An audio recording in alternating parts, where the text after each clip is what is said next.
I want to say these people are fraud. They don't represent the Venezuelan people. They are representing the U.S. orchestrated coup. This is a very dangerous situation. They want to create a crisis at the border that would be a justification for U.S. intervention. I think it's a dangerous game that the opposition is playing. They really are trying to create a confrontation. If it was about humanitarian aid, they could have used the UN agencies, and certainly there are lots of other ways to get humanitarian aid into Venezuela. They are doing this purposely on the borders because they want to see a confrontation. They want the Maduro government to respond with violence so they can show the whole world and use that as a pretext to start the next phase of this, which would be a military one.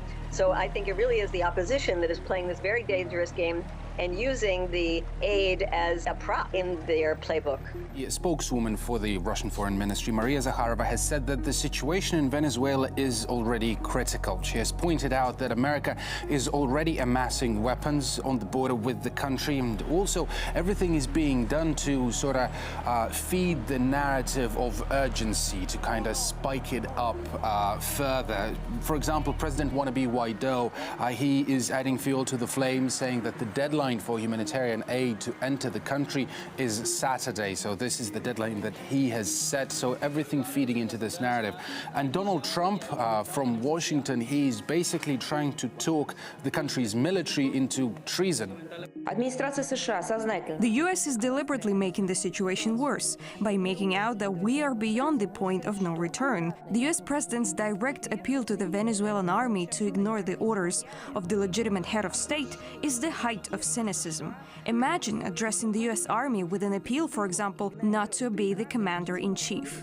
And at the same time, Washington is also encouraging protesters in Venezuela. They are keeping them hopeful. According to Maria Zakharova, they have information that, well, the United States could try and arm civilians in Venezuela with third-party weapons. Have a listen. The delivery of the weapons to Venezuela is planned for the beginning of March this year, in several stages via the neighboring country, using the cargo planes of international companies. Unfortunately, this is not surprising to see Ukrainian traces in this story. Specifically, they're going to use the state-owned Antonov company.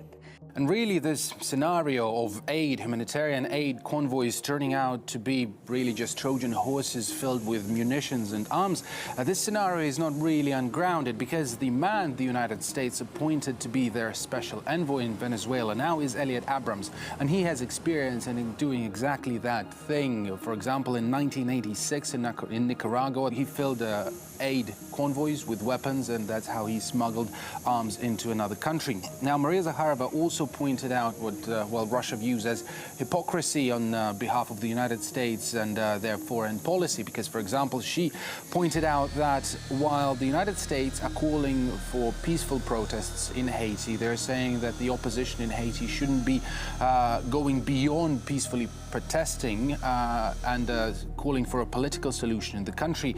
The situation in Venezuela somehow proves different.